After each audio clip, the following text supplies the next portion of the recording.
Senhoras e senhores, são 8 horas e 38 minutos, 8h38 aqui no Jornal da Cidade. Participe conosco pelo 98192-3800. Esse é o telefone internacional nosso. Pelo WhatsApp você manda mensagem, liga, manda voz, faça o que você quiser. Você pode participar também aqui pelo Facebook. Nós estamos ao vivo, em live.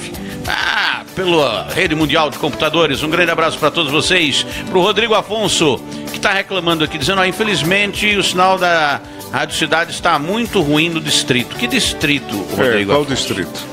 A gente não chega, a gente vai longe, mas não chega em todo canto. Diga aí onde é que tá ruim pra gente melhorar. Agora, O Distrito Federal.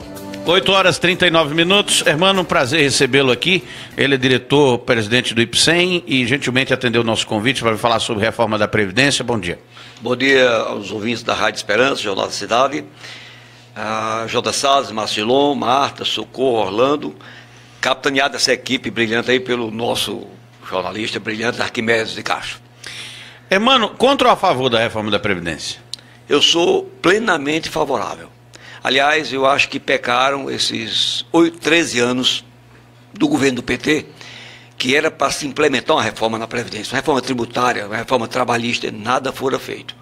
De concreto, só paliativos. E eu estou achando, Arquimedes, muito ousada a atitude do Temer.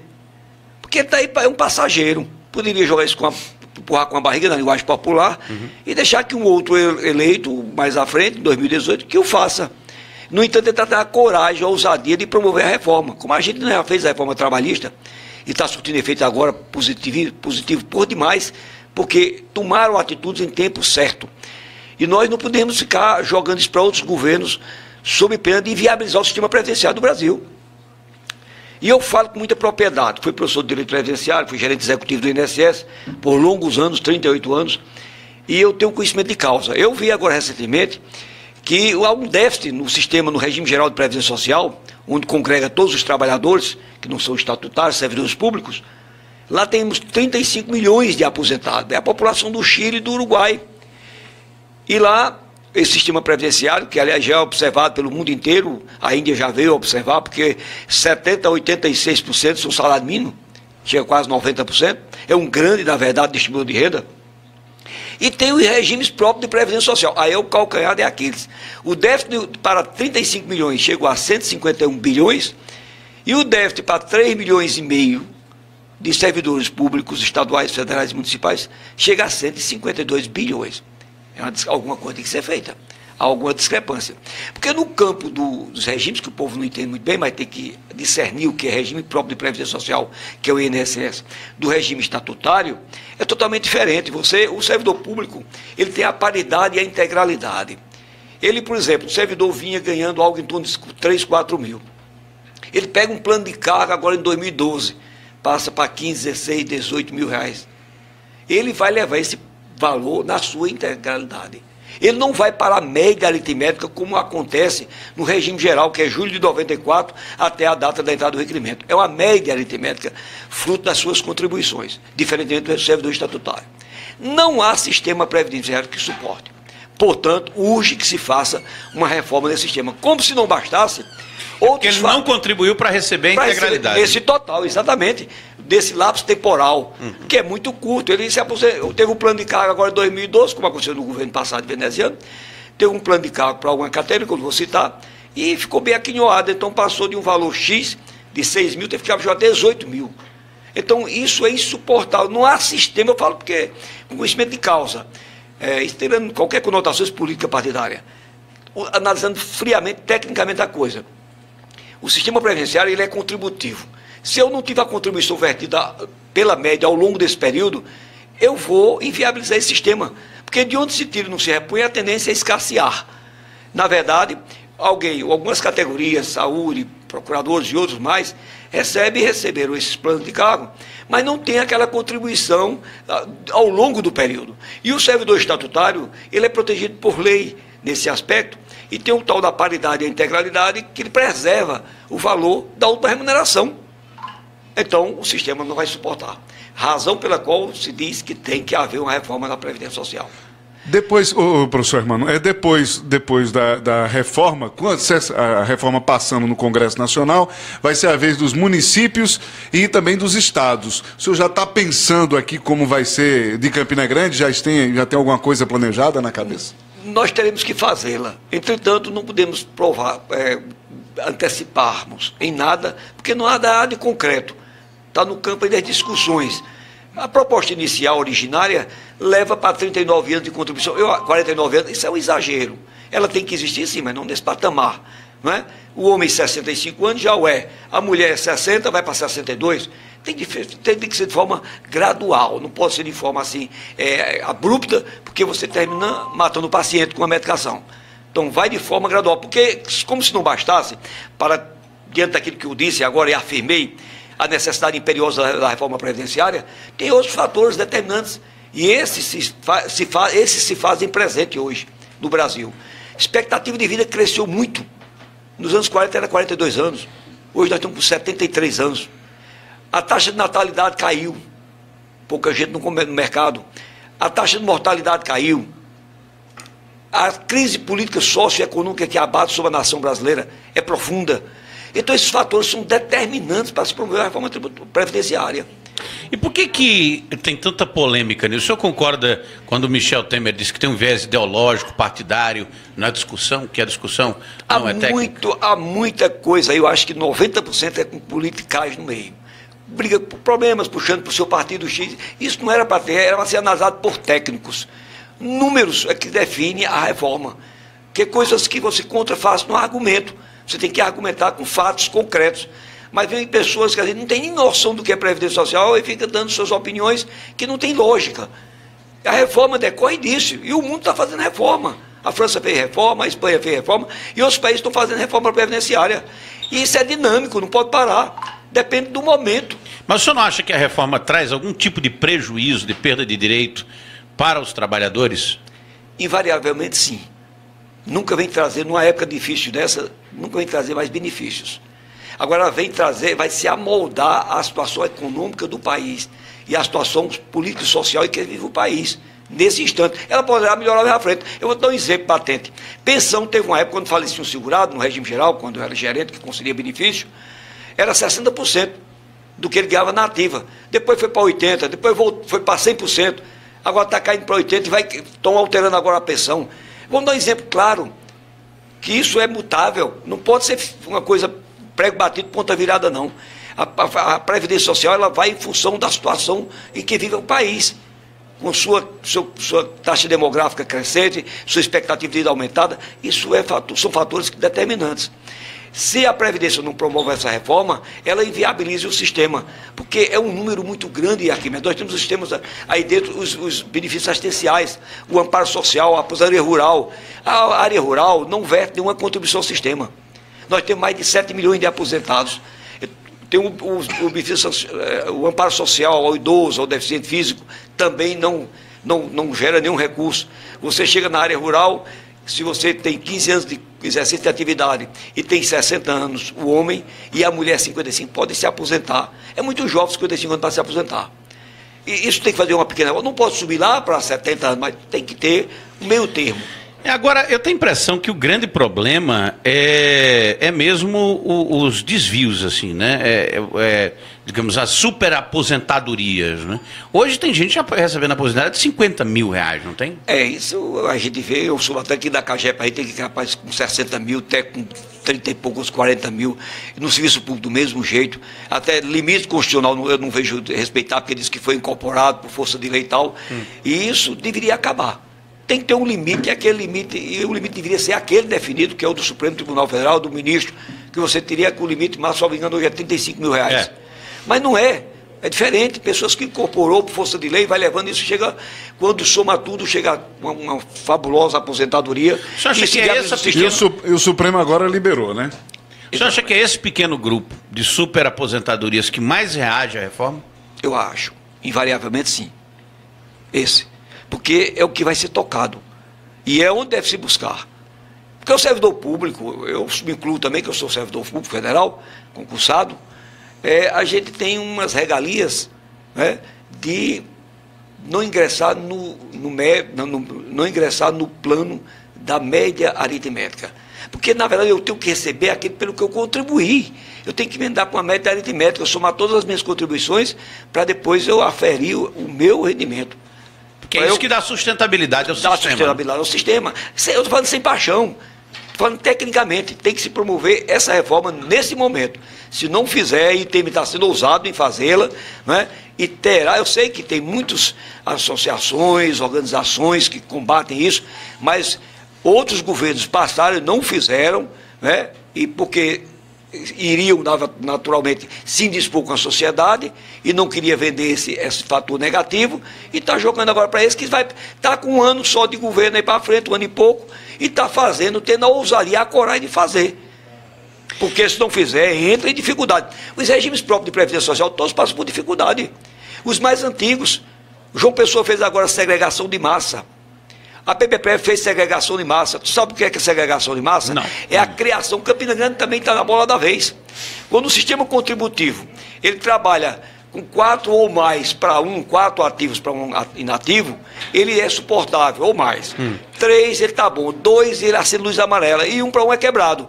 O que é que sugere? Sim, quer dizer que se fechar a conta, tipo... São 4 contribuintes. O que é arrecadado é pago, o sistema quebra. Exatamente. Se eu ficar nesse patamar de 2 para 1, a situação é difícil. Tem que ser 3 para 1 aí, para cima. Aí o que é que sugere? O atuário vem, sugere a segregação de massa. Aí cria-se o plano previdenciário e o plano financeiro. No plano previdenciário, como for a PBPREV agora... O plano previdenciário entra aqueles que vão ingressar a partir do corte. Vamos dizer, lá foi 2012. Até vem para frente, migrando esses 2012, esses que ingressaram a partir de 2012, vai recolhendo para aquele fundo. E de 2012 para trás, ele cria o plano financeiro. Esse plano financeiro é custeado pelo Estado, pelo governo municipal, estadual, federal. O plano estadual chegou a ter uma soma de 86 milhões. O governo de Ricardo Coutinho lançou mão de todo esse recurso. Esse pessoal que vai se aposentar daqui a 20, 30 anos, já não tem esse recurso. O tribunal já determinou a devolução desses recursos. Que eu soube que ele devolveu imóveis aí que o tribunal não aceitou e exige que seja em recurso, em dinheiro. Em espécie. Porque em espécie. Então essas coisas acontecem e os institutos mais antigos, que muitos servidores não contribuem nem para o regime geral, nem para o regime estatutário, já nasceram com um déficit. Porque nós temos os déficits atuariais e o déficit previdenciário. O déficit atuarial é aquele que, se todos tivessem que pagar de uma vez e acabar o instituto, teria que ter aqueles bilhões ali, que é o do Estado. Para você ter uma ideia, o IPM, João Pessoa, ele, além das alíquotas contributivas mensais impostas pelo cálculo atuarial, ele ainda tem que aportar 5 milhões mês. Eu soube que a PBPREV está colocando algo em torno de 50 milhões mês. E Natal, mais de 90 milhões mês, além das alíquotas contributivas impostas pela lei. Então não é fácil de se haver um enxugamento, um melhoramento, um jogo aberto, né? Dizer à sociedade o que está se passando, porque sob pena de viabilizar o sistema, mas na frente procurar e não encontrar. Você vai chegar lá e o pagamento, esse bem não tem, o outro não tem, e os que virão. Alguém tem que ter a responsabilidade. E nenhum remédio é doce não, virar amargo. E quanto mais tempo demorar, isso é como uma patologia. Você tem uma infecção, aí você toma um analgésico, não toma um antibiótico, e vai protelando, você vai cuidar, você vai ter um medicamento fortíssimo, que pode até levar ao óbito. Ou até amputar o membro. Isso, amputar o membro. É o que está acontecendo com o sistema previdenciário. Presidente Hermano, aqui uma pergunta que chega do Luciano do Sofá, ele lá de Pocinhos. Ele está perguntando, eu completo 65 anos em novembro, tenho 17 anos de carteira assinada, eu me aposento sem problema, mesmo que passe essa reforma? Aí eu vou responder não como servidor estatutário, ele é do regime geral, né? Então ele faz jus à aposentadoria, já implementou as condições para a concessão, porque ele tem 65 anos e mais de 15 anos de contribuições, ele já pode requerer a aposentadoria por idade, já preencheu os requisitos, nenhuma reforma virá para prejudicá-lo, porque ele já adquiriu o direito, não pode não ter exercitado. E é bom lembrar, até os servidores do IPSEM, aqueles contribuintes da Prefeitura Municipal de Campina Grande, não devem buscar de forma assodada suas aposentadorias. Porque aqueles que implementaram as condições com idade... Aumentou a quantidade de gente lá no IPSEM querendo demais, se aposentar? não só no IPSEM, eu acho que em todo o Brasil. Sim.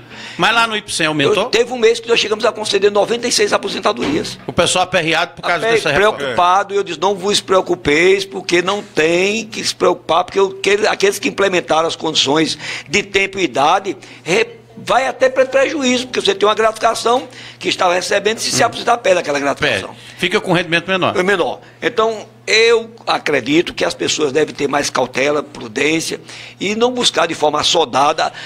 O que o senhor está falando aqui, o Agemiro, ele ligou, foi? Ele ligou aqui já para perguntar, o senhor já está respondendo. Quem é motorista da prefeitura recebe um valor mais gratificações. Quando se aposenta, perde esses complementos. Exatamente. Nem todas as gratificações. O quinquênio ele leva, mas tem umas gratificações que ele não incorporou por força de lei, ele não leva. Então ele tem perda. Eu quero dizer aqui também, a título de esclarecimento, que o Instituto de Previdência de Campina Grande, que quando eu assumi em 2013, nós fizemos algumas reformas para melhorar o Instituto. O que melhorou de lá para cá? Melhorou, você poderia dizer algum indicador que... Próximo. Em meio às grandes dificuldades, nós chegamos lá e encontramos um contrato milionário de compensação previdenciária. Essa compensação previdenciária, Arquimedes, é aquele tempo que você traz do INSS para o IPSEM e vice-versa, ou de outro instituto.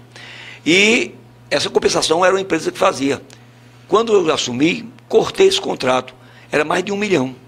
Eu treinei um servidor, que fui eu quem implantou na gerência executiva de Campina Grande, que eu fui gerente regional executivo.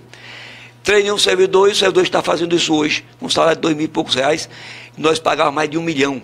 Então, com isso, nós economizamos mais de 8 milhões que nós pagávamos da taxa de administração. A taxa de administração, para custear as despesas do Instituto, a gente tem 2% da folha de ativos e inativos. A gente só está gastando 0,9%. Economizamos também nesses valores aqui. E contrato necessário que existia dentro, mais de 7 milhões e 800 mil. Fizemos um enxugamento de contratos desnecessários, melhoramos. Tinha um consultório odontológico, 2 consultórios. A Lei 9.717, que institui os regimes próprios de previdência social, ela não permite, ela proíbe peremptoriamente que você utilize recursos oriundos da contribuição previdenciária para pagamento de assistência médica, farmacêutica, odontológica, sob pena de ter suas contas rejeitadas pelo Tribunal de Contas. Assim eu tirei e remanejei para os órgãos apropriados da saúde. Eu soube até que está uma parte em Galante e outra em São José da Mata, atendendo muito bem, que nós dispomos dos equipamentos, fizemos uma sessão, e com isso houve uma certa choradeira no começo, mas houve uma adequação à lei federal. Da mesma forma que tiramos o centro também de convivência, que presta relevante serviço. Tem pessoas até que brigam para entrar lá. Lá tem aula de dança, ginástica. É muito bonito. Se você puder conhecer o centro de convivência do IPSEM, do Instituto de Previdência, é belíssimo. É um modelo na Paraíba aquilo aí. Que os servidores federais não têm, nem estaduais, não existe aqui no estado da Paraíba uma coisa tão bonita quanto aquela. Razão pela qual conservamos. Agora, fizemos amoldar a Lei 9.717. Remanejamos para a Secretaria de Saúde, de Administração. Então, hoje, quem administra lá o centro é a Secretaria de Administração. Essas coisas nós fizemos com o objetivo, de forma tranquila, para não gerar transtorno, e fizemos adequação à norma legal. E, desta forma, conseguimos lograr êxito. Promover hoje, uma economia... o IPSEM opera em déficit ou em superávit? O que arrecada fruto das alíquotas contributivas... Hoje está empatando o jogo. Está empatando, estamos pagando ainda. Estamos pagando. Então acendeu a luz amarela. Acendeu a luz amarela porque no nosso sistema contributivo, o número de aposentados são 3.650. Para o número de ativos, nós já estamos num sistema 2,4 para 1. Ele acende a luz amarela. Certo. Então, qual é a fonte de contribuição de um sistema previdenciário, seja ele de Campinas ou de qualquer cidade?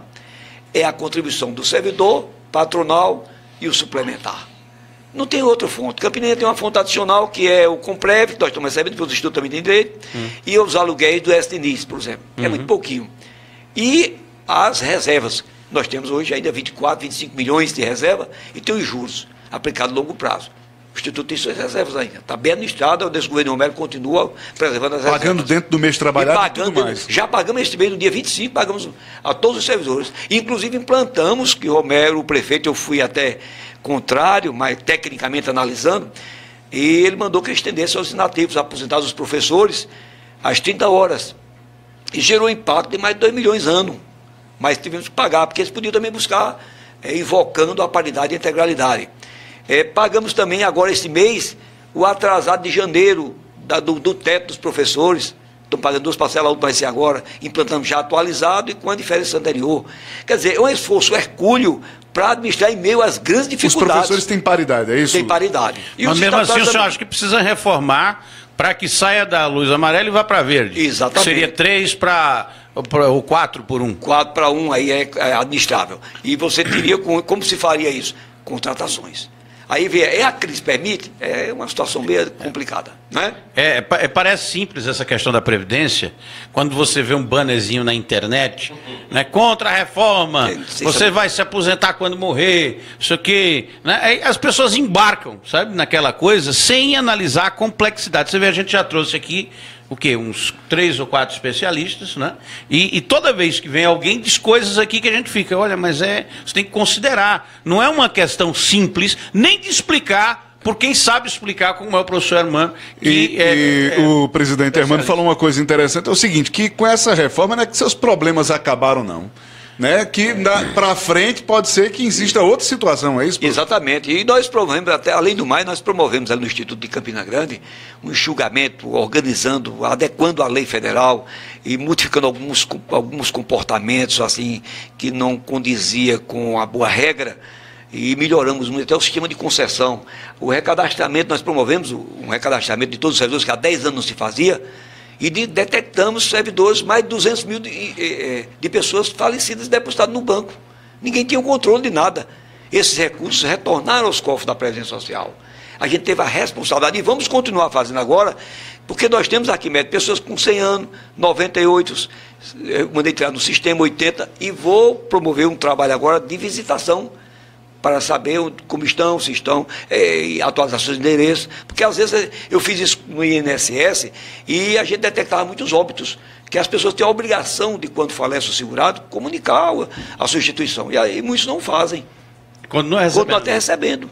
Ilegalmente. E ilegalmente isso é crime, então temos que fazer isso, e o bom gestor tem que cuidar, como se cuida de sua casa, porque os recursos são exíguos, e se a gente cuidar bem, sobra, e dá para pagar. Hermano, muito obrigado por ter vindo hoje aqui. Foi um papo esclarecedor a respeito da reforma da Previdência.